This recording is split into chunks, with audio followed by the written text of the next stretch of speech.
আসসালামু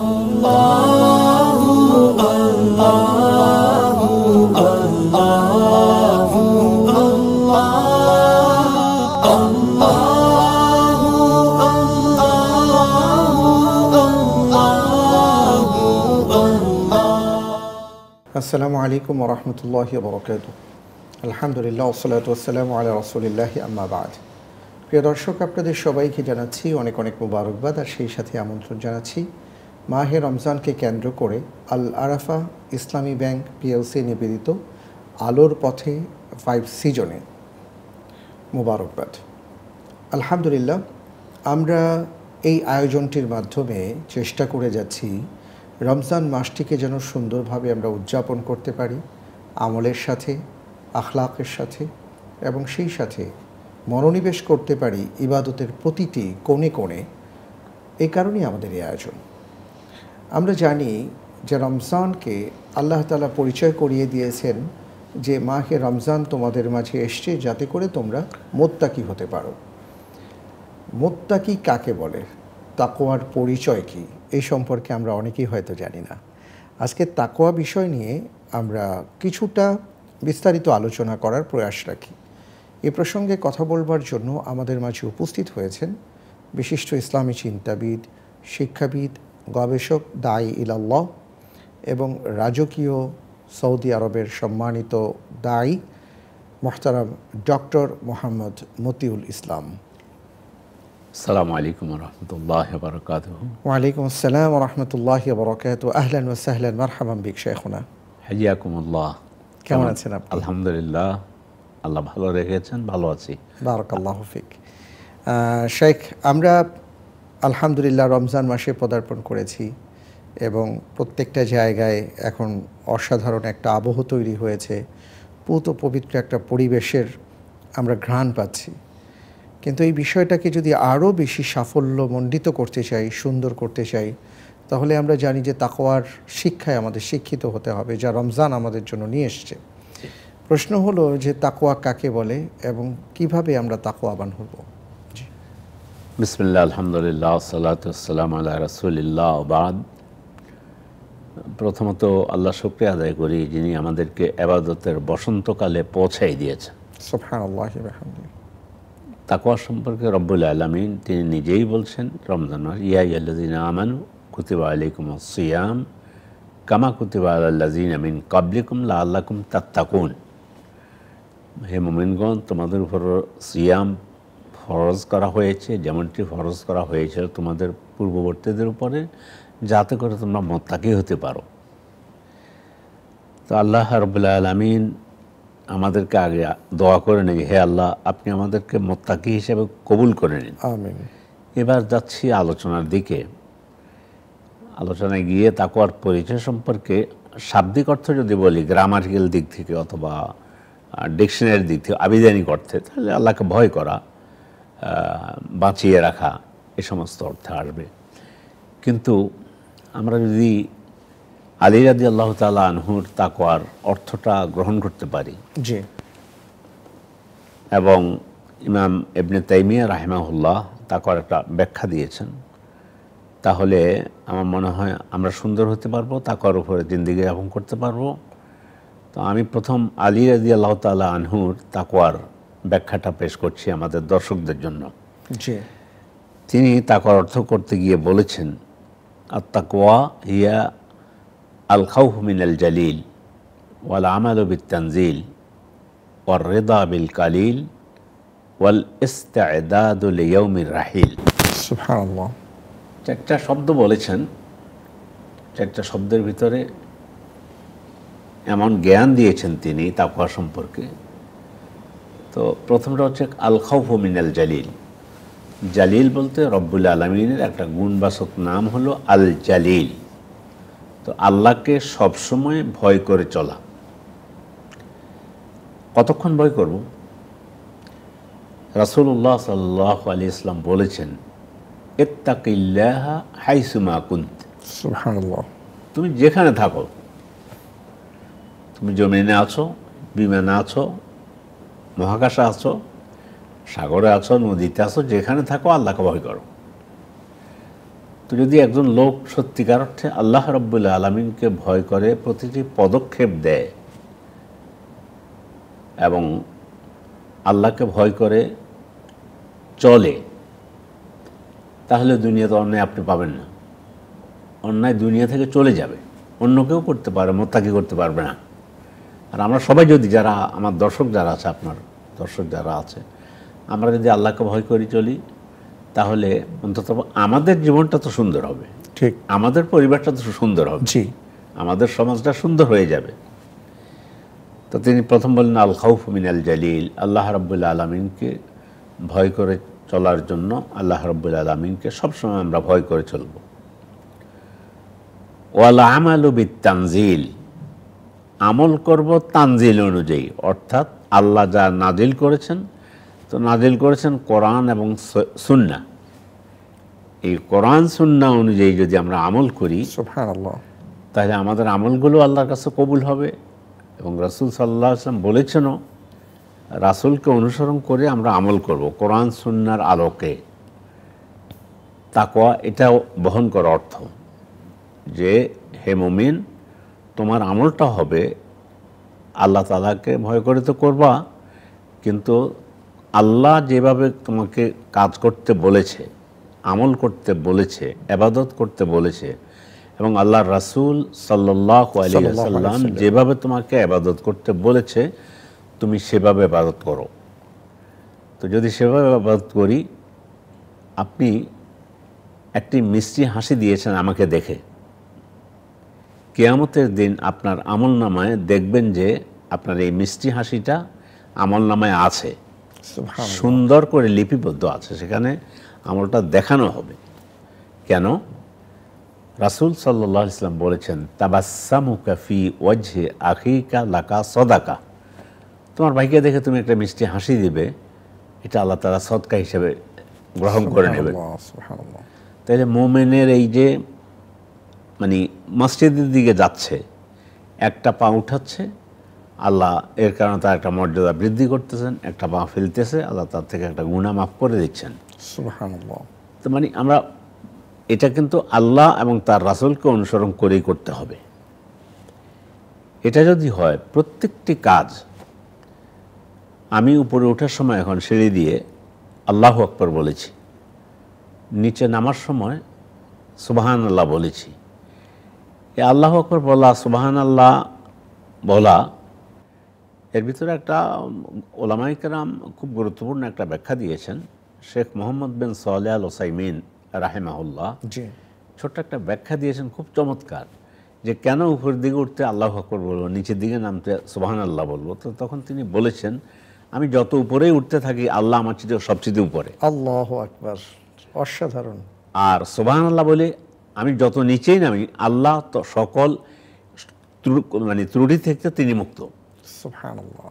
আমি নিচে যেতে পারি, আমলের দিক থেকে আমার নিচ এবং মানে হীন কোনো কাজ করতে পারি, কিন্তু আল্লাহ তা থেকে ত্রুটিমুক্ত। তো যাই হোক, বিষয়টা বলছি এটা, যে আমি আল্লাহু আকবার বললাম উপরে উঠতে, আর নিচে নামতে সুবহানাল্লাহ বললাম, সেটা কিন্তু তখন আমি কিয়ামতের দিন পেয়ে যাব আমার আমল হিসাবে, রাসূলের একটা সুন্নতের উপর আমি আমল করেছি। সুবহানাল্লাহি ওয়া বিহামদিহি। কিন্তু এটাকেই যদি আমি নিচের দিকে যাওয়ার সময় আমি যদি বলি যে না, আমি নিচের দিকে যাওয়ার সময় সূরা ইখলাস পড়ব, উপরের দিকে ওঠার সময় আমি সূরা ইয়াসিন যতটুকু পড়তে পারি, তাহলে এটা কিন্তু বেদাত হয়ে যাবে। আল্লাহ এটা কবুল করবেন না, যে আমার রাসূল শিক্ষা দিয়েছে তোমাকে উপরে ওঠার সময় আল্লাহু আকবার বলা, আর নিচের দিকে নামার সময় তোমাকে সুবহানাল্লাহ বলার জন্য। এই জন্য বিষয়টা একটু বুঝে নিতে হবে, আমাদের দর্শকরাও এবং আমিও যেন এটা বুঝতে পারি। তার মানে হলো, আল্লাহ এবং রাসূল সাল্লাল্লাহু আলাইহি ওয়াসাল্লাম যেভাবে আমাদেরকে ইবাদত করার জন্য বলেছেন, আমরা যেন সেভাবেই ইবাদতটা করতে পারি, আল্লাহর কাছে এই তৌফিক কামনা করি। তাহলে কিন্তু আমরা ওই এটা তাকওয়ার একটা পার্ট। আল খাউফু মিনাল জালিল ওয়াল আমালু বিত তানজিল। 3 নম্বরে বলা হয়েছে ওয়াররিদা বিল কালিল, অল্পতে সন্তুষ্ট হয়ে যাওয়া। সুবহানাল্লাহ। আপনি একটা বাক্য দিয়ে মুহাম্মদ সাল্লাল্লাহু আলাইহি ওয়াসাল্লামের জিন্দেগিতে যা বলে গেছেন, যে কোনো একটা কথাকে মানদণ্ড ধরে যদি একটি ব্যক্তি, একটি পরিবার, একটি সমাজ, একটি দেশ, একটি পৃথিবী চলতে শুরু করে, তাহলে ওই পৃথিবী সুন্দর হয়ে যাবে, ওই দেশ সুন্দর হয়ে যাবে, ওই সমাজ সুন্দর হয়ে যাবে। আর রেদা বিল কালিল, তাকওয়ার এক অর্থ এটা, অল্পতে সন্তুষ্ট থাকা। সুবহানাল্লাহ। আবু বকর রাদিয়াল্লাহু তাআলা আনহু, ওনার স্ত্রী বলছিলেন যে এই যে বাসায় একটু মিষ্টি খেতে ইচ্ছে করে, তো বললো যে মিষ্টি পাবো কোথায়? উনি বলছিলেন আর কি যে বাইতুল মাল থেকে একটুখানি আর একটু বেশি নিয়ে যদি একটু মিষ্টি খাওয়ার জন্য মনে চাইছে। বললো এটা তো সম্ভব না, তোমার মিষ্টি খাওয়ার জন্য বাইতুল মাল থেকে একটু আটটু নেব। তো স্ত্রী বললেন যে আচ্ছা ঠিক আছে, তাহলে অল্প অল্প করে যদি যা নেন সেখান থেকে নিয়ে একটু যদি একটু মিষ্টি খাওয়ার ব্যবস্থা করি। তো করছেন একদিন, করার পরে তো আবু বকর চিন্তা করতেছেন তাহলে মিষ্টি খাওয়ার জন্য যদি অল্প অল্প বাইতুল মাল থেকে কমিয়ে দেয়া যায় তাহলে চলবে। এই জন্য অর্ডার দিয়ে দিলেন যে বাইতুল মাল থেকে এখন আরও অল্প অল্প দিতে হবে, বেশি নেওয়া যাবে না।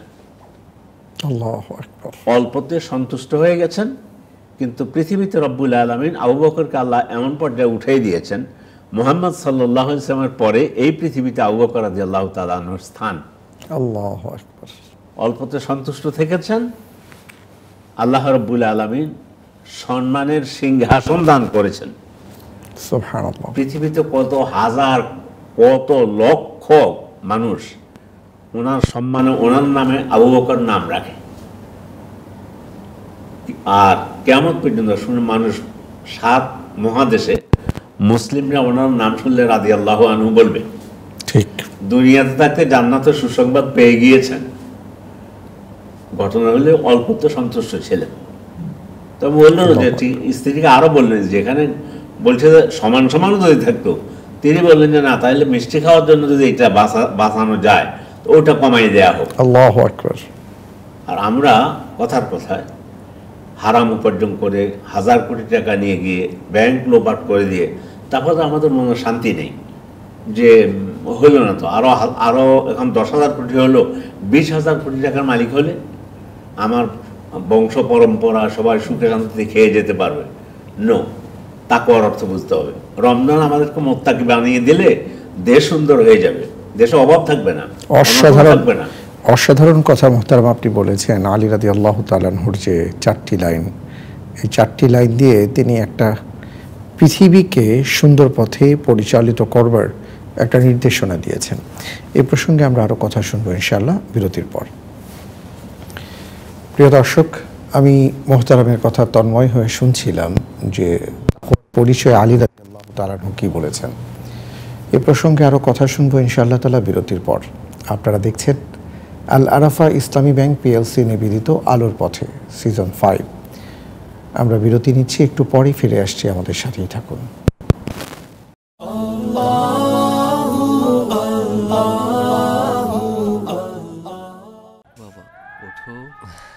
মহান সৃষ্টিকর্তার ইবাদত দিয়ে শুরু, তারপর তার সৃষ্টির সেবা। সময়ানুবর্তী, সৎ, দায়িত্বশীল, পরোপকারী আর বিশ্বস্ত হিসেবে তিনি সব সময়ের অনুপ্রেরণা। বাবা চেয়েছিলেন ছেলে হবে ব্যাংকার। বাবার বিশ্বাসকে লালন করে সেবাটাই আদর্শ করে নিলাম। চেয়েছি হিসাবের এই কঠিন জীবনটাকে একটু সহজ করে একসাথে চলতে। যে কোনো প্রয়োজনে সময়ের সেরা ব্যাংকিং নিয়ে আপনার সাথে আল আরাফা ইসলামী ব্যাংক পিএলসি, সর্বদাই শরিয়া।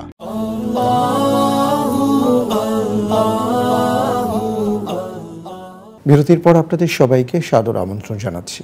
আপনারা দেখছেন আল আরাফা ইসলামী ব্যাংক পিএলসি নিবেদিত আলোর পথে সিজন 5। আজকে আমরা তাকওয়া নিয়ে কথা বলছি, কারণ রমজান আমাদেরকে তাকওয়ার বার্তা নিয়ে এসছে, শিক্ষা দিচ্ছে। কি সেই তাকওয়া, তাকওয়া কাকে বলে, এ প্রসঙ্গে কথা বলবার জন্য আমাদের মাঝে আছেন বিশিষ্ট আলেমে দ্বীন, বিদগ্ধ স্কলার ডক্টর মোহাম্মদ মতিউল ইসলাম হাফিজাহুল্লাহ। শায়েখ, আপনি খুব সুন্দর করে বলছিলেন তাকওয়ার পরিচয় দিতে গিয়ে। জি, আলী রাদিয়াল্লাহু তাআলার কথা বলছিলাম। জি, তো তিনি তো 3 নম্বরে বললেন, 3 নম্বরটা হলো রেদা বিল কালিল। আর হাদিসের মধ্যে, সহিহ হাদিসের মধ্যে এসেছে আল কানা বিল কালিল, মুমিনের চরিত্র হবে অল্পতে সন্তুষ্ট থাকা। সুবহানাল্লাহ। 4 নম্বরে তিনি বলেছেন অল ইস্তিআদাদু লিয়াউমির রাহিল, আর কিয়ামতের দিনের জন্য প্রস্তুতি গ্রহণ করা। আমি যে কখন দুনিয়া থেকে চলে যাব এটা তো আমি বলতে পারবো না, তো এই প্রস্তুতিটা যদি আমাদের সবসময় চিন্তায় থাকে যে আমাকে মরে যেতে হবে, ফলে মানুষ খারাপ কাজ করবে না, খারাপের দিকে পথ বাড়াবে না। জি। কবি ইমাম শাফেঈ রাহিমাহুল্লাহ একটা কবিতার চরণ, লম্বা কবিতা, তার মধ্যে একটা হচ্ছে অকাম মিন ফাতা আমসা ও আসবাহা দাহিকান ও আকফানুহু তুনসাজু বিল গায়বি ওয়া হুয়া লা ইয়াদরি। কত যুবক হাসি তামাশায় মত্ত আছে, অথচ তার কাফনের কাপড় বাজারে তৈরি হচ্ছে, অথবা বাজারে তার কাফনের কাপড় তৈরি হয়ে চলে আসছে। এখন তো হাসি তামাশা করতেছে, ঢাকায় ঘুরতেছে, মোটরসাইকেল চালাইতেছে এদিক সেদিক করে, গাড়ির নিচে পড়ে গেছে, শেষ হয়ে গেছে, আগামীকালকে সকালে ঘোষণা দেওয়া হলো যে অমুকের ছেলে অমুক মারা গিয়েছে, চলে গিয়েছে। তো এই জন্য আমরা যে সবসময় যে আমি কখন চলে যাব দুনিয়া থেকে, এই চিন্তাটা মাথায় লালন করে যদি আমল করি, তাহলে দাঁড়াবে কি, আমি খারাপ পথে কোনো অবস্থায় পা বাড়াবো না, খারাপ কাজ করার কোনো সুযোগ নেই। আমি কখন চলে যাব দুনিয়া থেকে সেটা বলতে পারবো না। তো যাওয়ার আগে তো আমার রব যদি আমার উপর সন্তুষ্ট থাকেন, সেই হিসেবে আমাকে আমল করতে হবে। তো এই যে ইমাম আলী রাদিয়াল্লাহু তাআলা আনহু, আলী রাদিয়াল্লাহু তাআলা আনহু তিনি যে ব্যাখ্যাটা দিলেন, এই ব্যাখ্যাটি রমাদান মাসে আমরা আছি, আমরা সকলে যদি ব্যাখ্যাটি শুনে শুধু এই ব্যাখ্যাটি গ্রহণ করে আমাদের জীবনের পথ রচনা করি, তাহলে তাকওয়ার পথ রচনা করি এবং তাকওয়া অর্জন করে যদি দুনিয়া থেকে যেতে পারি, দুনিয়াতে ধন্য, আখিরাতে ধন্য ইনশাআল্লাহ। এর সাথে আমার লোভ সামলাতে পারছি না। ইমাম ইবনে তাইমিয়া রাহিমাহুল্লাহ তিনি একটা ব্যাখ্যা দিয়েছেন এভাবে, তাকওয়া হিয়া আন তাজআল বাইনাকা ওয়া বাইনা আযাবিল্লাহি ওয়াকায়া বিত্তিখাযি আওয়ামিরিল্লাহি ওয়াজতিনাবি নওয়াহি। তুমি তোমার মাঝে আর আল্লাহর আযাবের মাঝে তুমি একটা প্রতিবন্ধকতা দাঁড় করিয়ে দাও, একটা প্রাচীর দাঁড় করিয়ে দাও, যাতে করে আযাব তোমাকে স্পর্শ না করতে পারে। ইটসুরকি কি? এই প্রাচীর তৈরি করার জন্য ইটসুরকি হচ্ছে বিত্তিখাযি আওয়ামিরিল্লাহ ওয়াজতিনাবি নওয়াহি। আল্লাহ যা আদেশ করেছেন সেটা করব, আল্লাহ যা নিষেধ করেছেন সেটা করব না। এখন যদি এটাই আমরা করে নিতে পারি, ঠিক আছে। আলী রাদিয়াল্লাহু তাআলার ব্যাখ্যাতে আরো চমৎকার একটা ব্যাখ্যা পেলাম। জি। ইবনে তাইমিয়া যেটা বলছেন, তিনি একবারে তিনি করে দিয়েছেন, মাঝখানে দেয়াল দাঁড় করিয়ে দিয়েছেন যে আল্লাহ যা বলছে তা করবে, আল্লাহ যা নিষেধ করেছেন তা থেকে নিজকে পরিহার করবে, সে সমস্ত হারাম কাজ করবে না। এখন যদি আমরা সবাই ভালো কাজ করব, করতেই থাকব, সালাত চলতেই থাকবে, কিয়ামুল লাইল করব, সালাতুত তাহাজ্জুদ চলবে, সিয়াম রাখতেছি, এরপরও রাখবো, হজ চলবে, যাকাত দেব, ভালো কাজ করব, হাসি মুখে কথা বলবো, কাউকে অত্যাচার করব না, জুলুম করব না, নির্যাতন করব না, এটা আল্লাহ নিষেধ করেছেন, মিথ্যা বলবো না, গীবত করব না।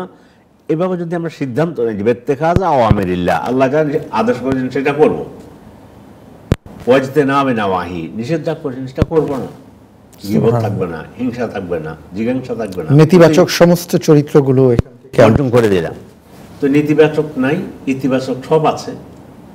থাকলে হবে কি, সমাজের মধ্যে আপনি রাত্রে, রাসূলুল্লাহ সাল্লাল্লাহু আলাইহি ওয়াসাল্লাম বলছেন যে তোমরা ধৈর্য ধারণ করে এমন একটা সময় আসবে, সেই সানা থেকে হাজরামাউত পর্যন্ত, হাজরামাউত থেকে সানা পর্যন্ত একজন মহিলা রাতের অন্ধকারে সে যাবে, মানে রাতে সে এত দূর পথ পাড়ি জমাবে, তাতে আল্লাহ ছাড়া কাউকে ভয় করার কোনো সুযোগ নেই, কোনো দরকার হবে না। এখন যে সমাজের মধ্যে যে আমরা অন্যায় দেখতেছি, অত্যাচার দেখতেছি, জুলুম দেখতেছি, নির্যাতন দেখতেছি, হত্যা, লুণ্ঠন, জুলুম, গীবত দেখতেছি, এই যে বলতেছে যে এখনো সিন্ডিকেট ভাঙা যাচ্ছে না, সিন্ডিকেট ভাঙা যাচ্ছে না। ওই ব্যক্তি এসে যে মুত্তাকি হয়ে যায় যে আমাকে আমার রব এভাবে তিনি ইনকাম করার জন্য বলেন নাই, আমি এটা করব না, আমাকে আমার রব বলছে এইভাবে ইনকাম করার জন্য, আমি এটা করব। রব তিনি ইনকাম করার জন্য এত বেশি উৎসাহ দিয়েছেন, কোরআনে কারিমে কাজকে এত বেশি গুরুত্ব দিয়েছেন। আল্লাহ রাসূল বলছে ওই ব্যক্তির সাথে উত্তম খাবার কেউ খায় না যে নিজ হাতে কাজ করে খায়। আমি কাজ করে খাবো, আমি ইট ভেঙে খাবো, আমি লেখাপড়া করেছি, ঠিক আছে, আমার অন্য কোনো চাকরি নেই, আমি রিক্সা চালিয়ে খাবো, আমি সবজি বিক্রি করে খাবো, কিন্তু হারামের সাথে আমার কোনো সম্পর্ক থাকবে না। কেন আমার রব আমাকে তাকে ভয় করে চলার জন্য বলছে। আল্লাহ যা নিষেধ করছেন তিনি আমাকে সিন্ডিকেট করার জন্য নিষেধ করেছেন, আমি করব না। তাহলে কি এটাই হলো তাকওয়া। এটাই তাকওয়া। এই তাকওয়ার উপরে নির্ভর করে যদি সবাই চলতে শুরু করি তাহলে আপনি দুনিয়াতে অন্যায় খুঁজেই পাবেন না, দুনিয়াতে আপনি ভালো কাজ খুঁজে পাবেন, ভালো গোটা পৃথিবীটা সুন্দর হয়ে যাবে। এই জন্য আপনি যে বিষয়টা নিয়ে এসেছেন, জাযাকাল্লাহ খায়রান, বারাকাল্লাহু ফিক। আল আরাফা ইসলামী ব্যাংককেও ধন্যবাদ জানাচ্ছি এবং এই পরিবারকে ধন্যবাদ জানাচ্ছি। আমি সহ, আপনি সহ, গোটা আমাদের দর্শক যারা আছেন তারা সহ আমরা সবাই, সব মুসলিম আমরা যেন মুত্তাকি হয়ে যেতে পারি, তাকওয়া অর্জন করতে পারি এবং ইত্তাকিল্লাহ হাইসু মা কুন, যেখানে থাকবো আমি সেখানে আল্লাহকে ভয় করে চলবো। এখানে কেউ নেই, একজন শুধু আমি আছি, অন্ধকার রাত, আর একজন কথার কথায় যে এখানে আমি অন্যায় করার একটা সুযোগ আছে, কেউ এখানে আমাকে দেখতেছে না, কিন্তু আমার রব আমাকে বলছে যে তুমি মুত্তাকি হও। রমজানে আমি মুত্তাকি হব, আমি অন্যায় করবো না, অন্যায় চলে যাবে, ন্যায়নিষ্ঠাবান হতে পারবো আমরা, জমিনে ন্যায় প্রতিষ্ঠিত হবে, জমিন সুন্দর হয়ে যাবে, দেশ সুন্দর হয়ে যাবে, সমাজ সুন্দর হয়ে যাবে। এই জন্য আমরা সবাই চেষ্টা করব তাকওয়ার উপরে জীবনযাপন করার জন্য, তাকওয়াকে বোঝার জন্য। আল্লাহ তাআলা আমাদেরকে তৌফিক দান করুন। আমিন। শেখ, আমি এবার আরেকটা বিষয় একটু জানতে চাই যে রাসূল সাল্লাল্লাহু আলাইহি ওয়াসাল্লাম তাকওয়ার কথা বলেছেন এবং বলেছেন যে আত-তাকওয়া হাহুনা, আত-তাকওয়া হাহুনা। তিনি কলবের দিকে বা হৃদয়ের দিকে ইঙ্গিত করেছেন এবং ওমর বিন খাত্তাব রাদিয়াল্লাহু তাআলা আনহু, উবাই বিন কাব রাদিয়াল্লাহু তাআলা আনহু, ওনাদের কথোপকথনের মাঝে তাকওয়ার আরেকটা পরিচয় ফুটে উঠেছে, যে সম্পর্কে যেটা নিয়ে আপনি যদি আরেকটু ব্যাখ্যাটা বলেন, যে ওনারা যে সুন্দরভাবে বলেছেন, এতভাবে সহজভাবে, যে আমরা পথ চলতে কাটা বিছানো পথে কিভাবে হাঁটি। জি শেখ, চমৎকার কথা বলেছেন। এবার ওই দুইটাকে আরো পূর্ণতা দান করবে। এবার সোনায় সোহাগা হতে যাচ্ছে আমাদের আলোচনা। সেটা হচ্ছে ওই তখন ওনাদের কথোপকথনের বিষয়টা এভাবে এসেছে যে আপনি কি কণ্টকাকীর্ণ পথ চলার সময় কিভাবে চলেন? তখন আমরা খুব গুছিয়ে, যাতে কাঁটা আমার গায়ে না বিঁধে, কাপড়ের মধ্যে না লাগে। তো মুমিন যদি এভাবেই চলে, আল হালালু বাইয়িনুন আল হারামু বাইয়িনুন ওয়া বাইনাহুমা উমুরুন মুশতাবাহাত, এই উদাহরণটা আসলে এটা আরো সুন্দর হবে। হালাল সুস্পষ্ট, তোমার জন্য আমি ভাত, কমলা, লেবু ইত্যাদি ইত্যাদি যেগুলো হালাল স্পষ্ট, হারাম স্পষ্ট, দুটার মাঝখানে সন্দেহযুক্ত কিছু আছে। এটা সহিহ বুখারীর মধ্যে একটা উদাহরণ নিয়ে আসা হয়েছে। রাসূল সাল্লাল্লাহু আলাইহি ওয়াসাল্লাম তার বিছানার উপর একটা খেজুর পড়ে আছে, দেখলেন ওনার প্রয়োজন আছে খাওয়ার, আল্লাহ রাসূল সাল্লাল্লাহু আলাইহি ওয়াসাল্লাম একটি খেজুর, কিন্তু নবীদের জন্য সদাকা খাওয়া হারাম। তখন রাসূল চিন্তা করলেন এটা কি এটা হতে পারে সদাকার খেজুর, ফলে তিনি এটা গ্রহণ করলেন না। অথবা হাসান অথবা হুসাইন, ওনারা কোনো একজন এইভাবে একটা খেজুর নিয়েছেন, তিনি আমরা যেমন ছি ছি আব্বু এটা করে না, উনি নাতিদেরকে সোয়াগ করে বললেন যে না না না কাখিন না, ছি ছি এটা দিও না। কারণ হলো ওখানে সন্দেহ হয়েছে যে এটা কি সদাকার হতে পারে। তো সদাকা তো রাসূলের জন্য, রাসূলের ফ্যামিলির জন্য, পরিবারের জন্য, আহলে বাইতের জন্য হারাম। এতটুকু মুহাম্মদ সাল্লাল্লাহু আলাইহি ওয়াসাল্লাম আমাদেরকে শিক্ষা দিয়েছেন। সুবহানাল্লাহ। ওই যে বলছে কণ্টকাকীর্ণ পথ চলতে, তাও হারাম যেন আমাকে স্পর্শ করে করতে যেন না পারে, আরো গুছিয়ে, আরো গটিয়ে, আর একটু ছাড় দিয়ে আমি চলার চেষ্টা করবো, আমার পথ চলার চেষ্টা করবো, তাতে আমাকে সামান্যতম স্পষ্ট করতে পারবে না। ওই বুখারীতে আছে, আর আল্লাহর একটা চারণভূমি আছে, ওই নাহিমাল্লাহে মাহারেমুহা, আর আল্লাহর চারণভূমিটা হলো আল্লাহ যেগুলো হারাম করেছেন সেগুলো। তুমি যদি ওই চারণভূমির কাছে কাছে গিয়ে তুমি তোমার বউকে চড়াতে যাও, হইতে পারো ওখান থেকে ওখানে মুখ পড়ে যেতে পারে, ওখানে ঢুকে যেতে পারে। তাহলে এই জন্য বলছে যে ওমর রাদিয়াল্লাহু তাআলা ওয়াই ইবনে কাবের যে কথা, যে এত আরো নিজকে সন্তর্পণে চলা, ঠিক আছে চলতে পারতেছি, তারপরও না একটুখানি যেন না লাগে, একটু কোনো টাচ করতে না পারে হারাম, হারাম যেন টাচ করতে না পারে, সেই জন্য ওই কাঁটার সাথে কণ্টকাকীর্ণ পথের সাথে উদাহরণ দিয়েছিলেন। অনেক ধন্যবাদ শায়েখ। আমরা আজকে আরও অনেক আলোচনা শুনতে ইচ্ছে হচ্ছিল, কিন্তু সময় শেষ, বিদায় নিতে হবে। আপনি কষ্ট করে যে আমাদেরকে আজকে তাকওয়ার উপর ভিত্তি করে চমৎকার কিছু আলোচনা শোনালেন, আল্লাহ তাআলা আমাদের সবাইকে তার উপর আমল করার তৌফিক দান করুন। আমিন। আমিন। আপনাকে ধন্যবাদ। ধন্যবাদ আপনাকে। প্রিয় দর্শক, আমরা মোহতারামের কাছ থেকে আজকে জানলাম যে তাকওয়া কি, তাকওয়ার শিক্ষা কি। আসলে আমরা সবাই রোজাদার দাবি করি, কিন্তু দেখা যায় যে পণ্য বিক্রয়ের ক্ষেত্রে আমাদের ভেতরে তাকওয়া কাজ করে না, পথ চলতে তাকওয়া কাজ করে না, দৃষ্টির ক্ষেত্রে তাকওয়া কাজ করে না, হৃদয়ের চিন্তার ক্ষেত্রে তাকওয়া কাজ করে না। অথচ রোজা এসছে তাকওয়ার শিক্ষা দিতে, এবং তাকওয়া কি, কিভাবে অর্জিত হয়, কিভাবে চলতে হয় সে সম্পর্কে আমরা বিস্তারিত বলা যায় আমরা কথা শুনেছি। আসুন একটু চেষ্টা করি এইভাবে জীবনযাপন করার। আল্লাহ তাআলা সবাইকে সে তৌফিক দান করুন। আমিন। আমাদের হাতে সময় নিয়ে বিদায় নিচ্ছি, আর বিদায় নেবার আগে আপনাদের জন্য আজকে যে প্রশ্নটি রেখে যেতে চাই তা হলো, আল্লাহ রব্বুল আলামিন কোরআনুল কারীমে কেন তিনি সিয়ামকে আমাদের উপর ফরজ করেছেন, এই কেনর উত্তর কি হবে, এটাই আমরা আজকে জানতে চাই আপনাদের কাছে।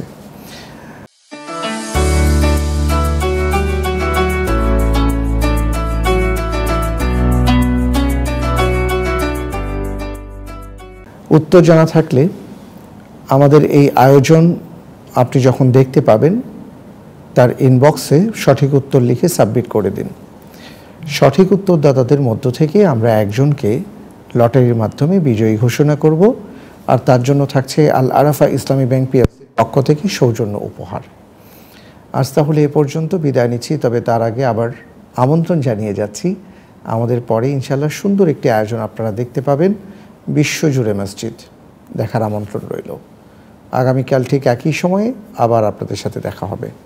আল্লাহ হাফিজ। আসসালামু আলাইকুম ওয়া রাহমাতুল্লাহি ওয়া বারাকাতুহু। মসজিদে নববী ইসলামের দ্বিতীয় পবিত্রতম মসজিদ, যা শুধু একটি ধর্মীয় স্থানই নয়, বরং এটি ইসলামের ইতিহাস, সংস্কৃতি, আধ্যাত্মিকতা এবং স্থাপত্য কলার এক জীবন্ত নিদর্শন। এই মসজিদটি ইসলামের প্রাণ কেন্দ্র হিসেবে বিবেচিত হয়, কারণ এটি মহানবী হযরত মুহাম্মদ সাল্লাল্লাহু আলাইহি ওয়াসাল্লামের হিজরতের পর মদিনায় প্রতিষ্ঠিত হয়েছিল। নবীজি সাল্লাল্লাহু আলাইহি ওয়াসাল্লাম এবং তার সাহাবীদের হাতে নির্মিত এই মসজিদটি ইসলামের ইতিহাসের এক গৌরবময় অধ্যায়ের সাক্ষী। এর প্রতিটি ইট, প্রতিটি স্তম্ভ, প্রতিটি খিলান যেন ইসলামের গৌরবোজ্জ্বল অতীত ও বর্তমানের কথা বলে। সময়ের পরিক্রমায় মসজিদে নববী এক অনন্য স্থাপত্যিক সৌন্দর্যে পরিণত হয়েছে, যা বিশ্বজুড়ে কোটি কোটি মুসলমানের হৃদয়ে শ্রদ্ধা ও ভালোবাসার স্থান দখল করে আছে। মসজিদটি ঐতিহ্যগতভাবে মদিনার কেন্দ্রস্থলে অবস্থিত। মসজিদে নববী অন্যতম গুরুত্বপূর্ণ ধর্মীয় স্থান বিধায় হজের সময় আগত হাজিরা হজের আগে বা পরে মদিনায় অবস্থান করেন।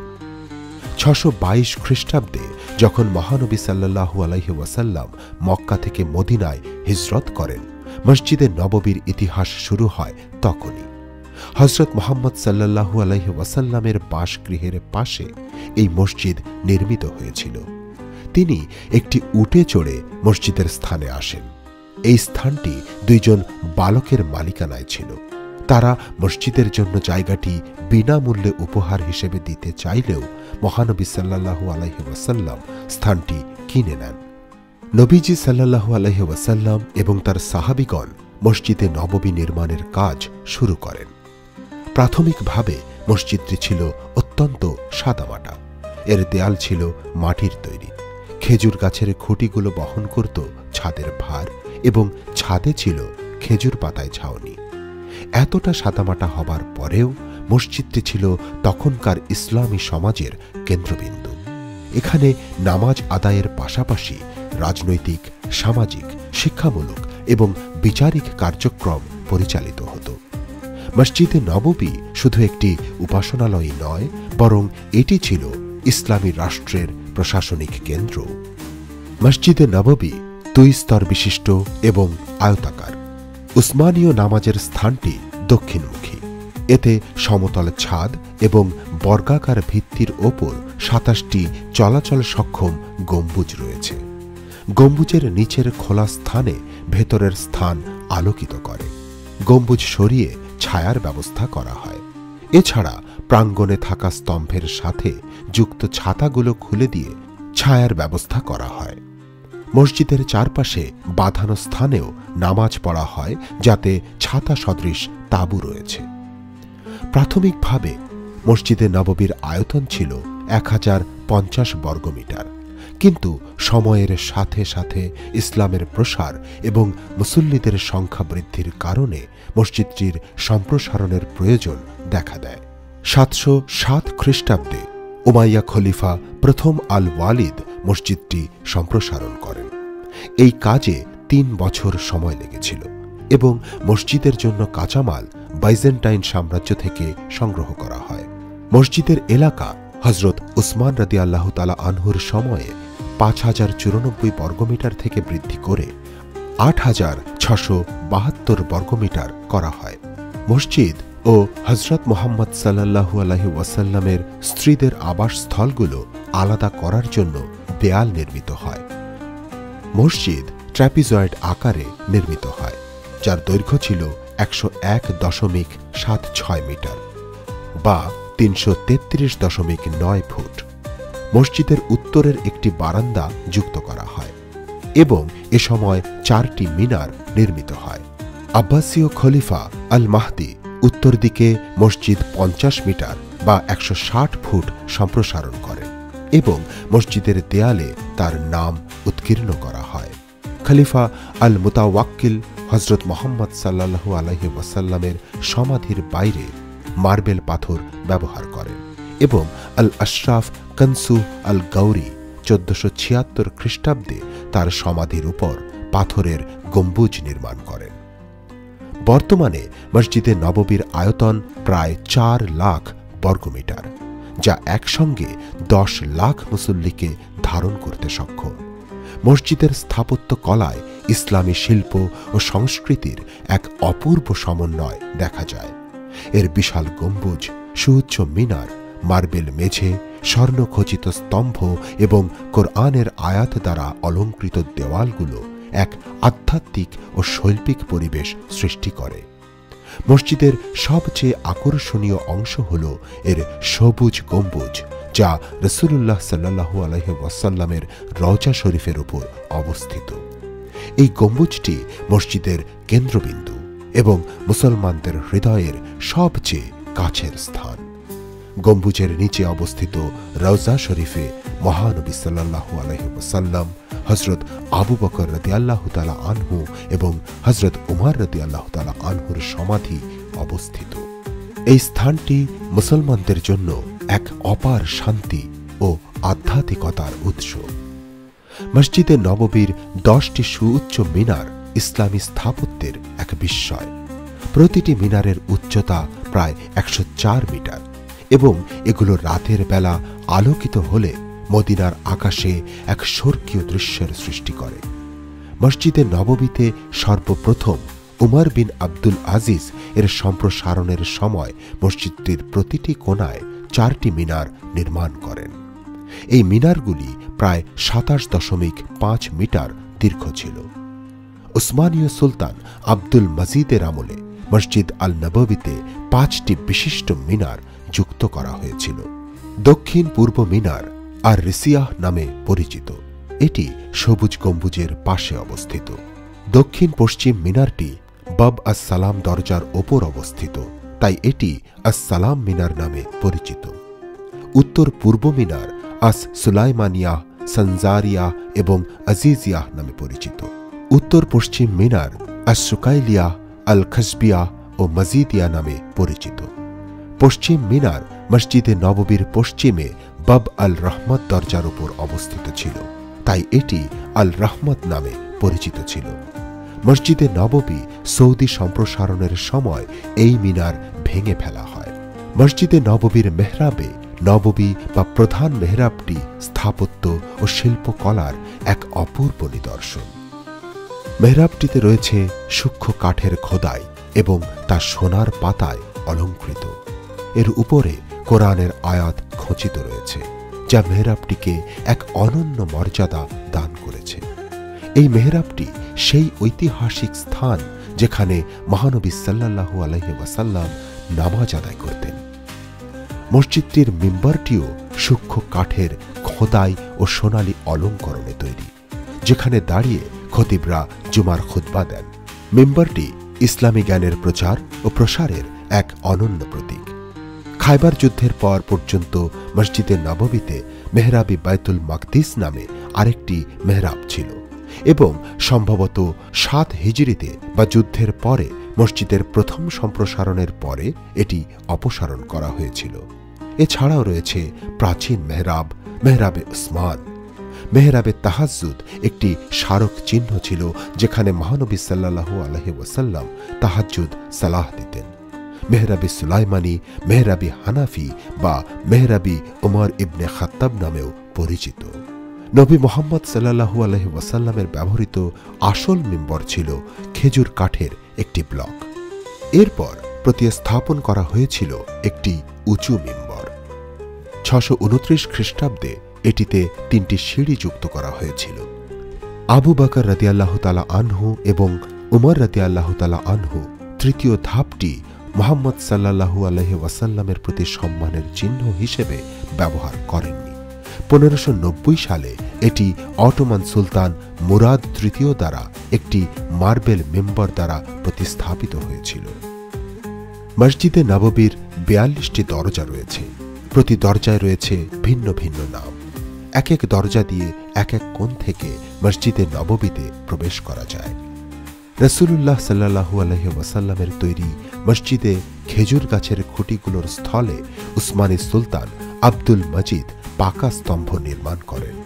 এগুলোর গায়ে মরমর পাথর বসানো এবং স্বর্ণের কারুকাজ করা। প্রথম কাতারে 4টি স্তম্ভের লাল পাথরের এবং পার্থক্য করার সুবিধার জন্য সেগুলোর গায়ে নাম লেখা রয়েছে। মিম্বারে নববীর ডান পাশে খেজুর গাছের গুঁড়ির স্থানে নির্মিত স্তম্ভের নাম উতওয়ানা হান্নানা বা সুবাস স্তম্ভ। উতওয়ানা সারির যেখানে রাসূলুল্লাহ সাল্লাল্লাহু আলাইহি ওয়াসাল্লাম ইতিকাফ করতেন এবং রাতে আরামের জন্য তার বিছানা এখানে স্থাপন করা হতো। উতওয়ানা উফুদ, যেখানে আগত প্রতিনিধি দল বসে রাসূলুল্লাহ সাল্লাল্লাহু আলাইহি ওয়াসাল্লামের কাছে ইসলাম গ্রহণ করতেন এবং এখানে বসেই কথা বলতেন। উতওয়ানা আয়েশা স্তম্ভ, নবী করিম সাল্লাল্লাহু আলাইহি ওয়াসাল্লাম বলেছেন, আমার মসজিদে এমন একটি জায়গা রয়েছে যেখানে লোকজন যদি নামাজ পড়ার ফজিলত জানত তাহলে সেখানে স্থান পাওয়ার জন্য প্রতিযোগিতা করত। এটি সেই স্তম্ভ। উতওয়ানা আবু লুবাবা তওবা স্তম্ভ। একটি ভুল করার পর হযরত আবু লুবাবা রাদিয়াল্লাহু তাআলা আনহু নিজেকে এই স্তম্ভের সঙ্গে বেঁধে বলেছিলেন, যতক্ষণ পর্যন্ত হুজুরে পাক সাল্লাল্লাহু আলাইহি ওয়াসাল্লাম নিচে না খুলে দেবেন ততক্ষণ পর্যন্ত আমি এর সঙ্গে বাঁধা থাকব। নবী করিম সাল্লাল্লাহু আলাইহি ওয়াসাল্লাম বলেছিলেন, যতক্ষণ পর্যন্ত আমাকে আল্লাহ আদেশ না করবেন ততক্ষণ পর্যন্ত খুলব না। এভাবে দীর্ঘ 50 দিন পর হযরত আবু লুবাবা রাদিয়াল্লাহু তাআলা আনহুর তওবা কবুল হয়। অতঃপর রাসূলুল্লাহ সাল্লাল্লাহু আলাইহি ওয়াসাল্লাম নিজ হাতে তার বাঁধন খুলে দিলেন। উতওয়ানা জিব্রাইল, যেখানে ফেরেশতা হযরত জিব্রাইল আলাইহিস সালাম ওহী নিয়ে আসতেন, অধিকাংশ সময় তাকে এখানেই উপবিষ্ট দেখা যেত। মেহরাবে নববী, এই মেহরাবের ডানে রাসূলুল্লাহ সাল্লাল্লাহু আলাইহি ওয়াসাল্লামের দাঁড়ানোর জায়গা। জান্নাতুল বাকি, মসজিদে নববীর পাশেই জান্নাতুল বাকি গোরস্থান। এখানে হযরত ফাতিমা রাদিয়াল্লাহু তাআলা আনহু, হযরত উসমান রাদিয়াল্লাহু তাআলা আনহু সহ অগণিত সাহাবায়ে কিরামের কবর রয়েছে। মসজিদে নববীর সবচেয়ে মর্যাদাপূর্ণ স্থান হল রিয়াজুল জান্নাহ অর্থাৎ জান্নাতের বাগান। এই স্থানটি মহানবী সাল্লাল্লাহু আলাইহি ওয়াসাল্লাম জান্নাতের অংশ বলে ঘোষণা করেছেন। রিয়াজুল জান্নাহ মসজিদের অভ্যন্তরে একটি ছোট্ট অংশ, যা সবুজ কার্পেট দ্বারা চিহ্নিত। এই স্থানে নামাজ আদায় করা মুসলমানদের জন্য এক স্বপ্নের মতো। বলা হয় এই স্থানে 2 রাকাত নামাজ আদায় করা অন্য যে কোনো স্থানে 1000 রাকাত নামাজ আদায়ের চেয়েও উত্তম। লক্ষ লক্ষ মুসলমান এই স্থানে নামাজ আদায়ের জন্য ব্যাকুল হয়ে থাকেন। মসজিদে নববী শুধু একটি ধর্মীয় স্থানই নয়, বরং এটি ইসলামের ইতিহাস, সংস্কৃতি, আধ্যাত্মিকতা এবং স্থাপত্য কলার এক জীবন্ত নিদর্শন। এটি মুসলমানদের হৃদয়ের গভীরে লুকিয়ে থাকা এক আধ্যাত্মিক অনুভূতির প্রতীক। এর প্রতিটি ইট, প্রতিটি স্তম্ভ, প্রতিটি খিলান যেন ইসলামের গৌরবোজ্জ্বল অতীত ও বর্তমানের কথা বলে। মসজিদে নববী মুসলমানদের হৃদয়ের সবচেয়ে কাছের স্থান, যেখানে তারা মহানবী সাল্লাল্লাহু আলাইহি ওয়াসাল্লামের স্নেহ ও ভালোবাসার স্পর্শ অনুভব করতে পারেন। এটি শুধু একটি স্থাপত্য নয়, বরং এটি হল ইতিহাসের গভীরে লুকিয়ে থাকা এক জীবন্ত অনুভূতি।